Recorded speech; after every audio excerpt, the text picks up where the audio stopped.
اعوذ باللہ من الشیطان الرجیم بسم اللہ الرحمن الرحیم قل ان کانت لکم الدار الآخرۃ عند اللہ خالصۃ من دون الناس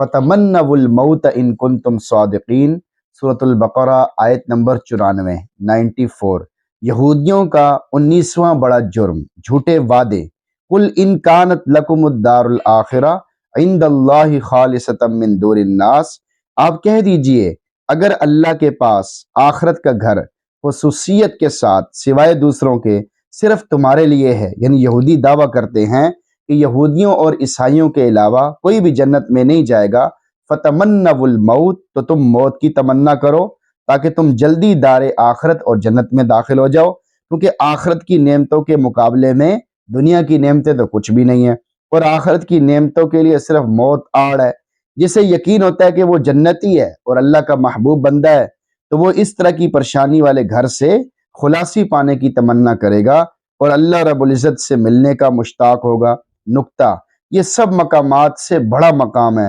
واضح ہے کہ اس آیت میں موت کی تمنا سے وہی تمنا مراد ہے جو اللہ رب العزت سے ملاقات کے شوق میں کی جائے، اور یہ تمنا پسندیدہ ہے۔ حضرت ذوالنون مصری رحمۃ اللہ علیہ فرمایا کرتے تھے کہ شوق سب مقامات میں سے بڑا مقام ہے اور سب درجوں میں سے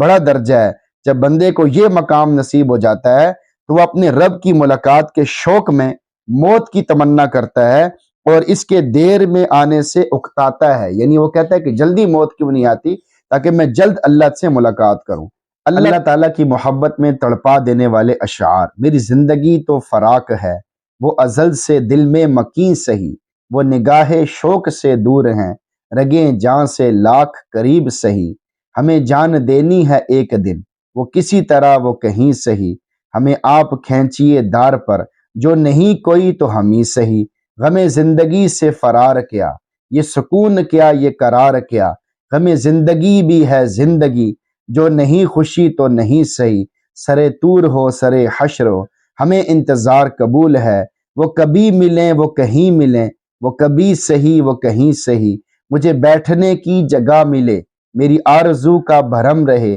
تیرے انجمن میں اگر نہیں، تیرے انجمن کے قریب سہی، تیرے واسطے ہے یہ وقف سر، رہے تا ابد تیرا سنگ در، کوئی سجدہ ریز نہ ہو سکے تو نہ ہو میری ہی جبیں سہی، تیرا در تو ہم کو نہ مل سکا، تیری راہ گزر کی زمین سہی، ہمیں سجدہ کرنے سے کام ہے، جو وہاں نہیں تو یہیں سہی، اسے دیکھنے کی جو لو لگی تو نصیر دیکھ ہی لیں گے ہم، وہ ہزار آنکھ سے دور ہو وہ ہزار پردہ نشیں سہی۔ ان کن تم صادقین، اگر تم سچے ہو، یعنی اگر تم اپنے دعوے میں سچے ہو کہ ہم اللہ کے محبوب ہیں اور ہمارے لیے یہ جنت خاص ہے، تو ذرا موت کی تمنا کر کے اور زبان کے ساتھ اس کا تلفظ تو کر کے دکھاؤ۔ یعنی اگر تم واقعی اس بات میں سچے ہو کہ ہم اللہ کے محبوب ہیں اور اللہ تعالی ہم سے محبت کرتے ہیں اور جنت ہمیں ہی ملے گی، اس بات میں اگر تم واقعی یقینی طور پہ سچے ہو تو پھر موت کی تمنا کرو،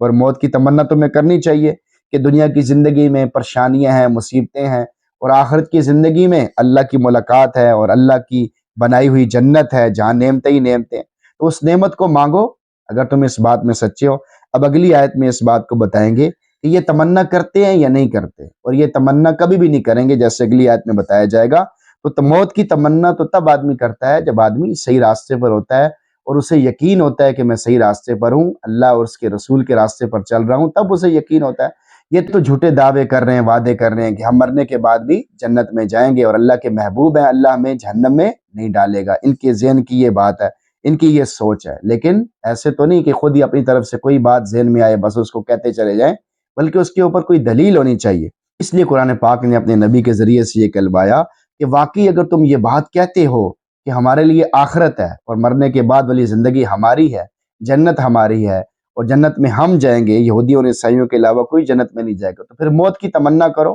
پھر موت کو حاصل کرو، اللہ سے ملاقات کرو۔ تو یہ ان کی بہت بڑی غلط فہمی ہے اور بہت بڑی نادانی ہے کہ اپنی طرف سے جھوٹے وعدے کرتے ہیں اور جھوٹی امیدیں لگاتے ہیں، ایسی امیدیں جن کے اوپر کوئی دلیل نہ ہو، ان امیدوں کو لگانے کا کیا فائدہ؟ تم نبی کی بات نہیں مانتے، نبی کی تردید کرتے ہو، نبی کا انکار کرتے ہو، نبی کے نقش قدم پر نہیں چلتے ہو، تو تم کیسے جنت میں جا سکتے ہو؟ یہ تمہاری اپنی طرف سے دعوے ہیں اور فضول باتیں ہیں۔ جب آدمی دین سے دور ہوتا ہے اور بہت زیادہ دور ہوتا ہے اور اس کے اوپر بدبختی غالب آ جاتی ہے تو وہ اپنی نافرمانیوں کے باوجود ایسی باتیں کرتا ہے جن کی نہ کوئی دلیل ہوتی ہے، نہ اس کے پیچھے کوئی بات ہوتی ہے، نہ کوئی ثبوت ہوتا ہے، بس وہ انہی باتوں کو کہتا چلا جاتا ہے کہ بس میں پار ہوں، یعنی میرے لیے آخرت ہے۔ 25ویں پارے کے شروع میں ایک آیت ہے جس کو اللہ تعالیٰ نے نقل فرمایا ہے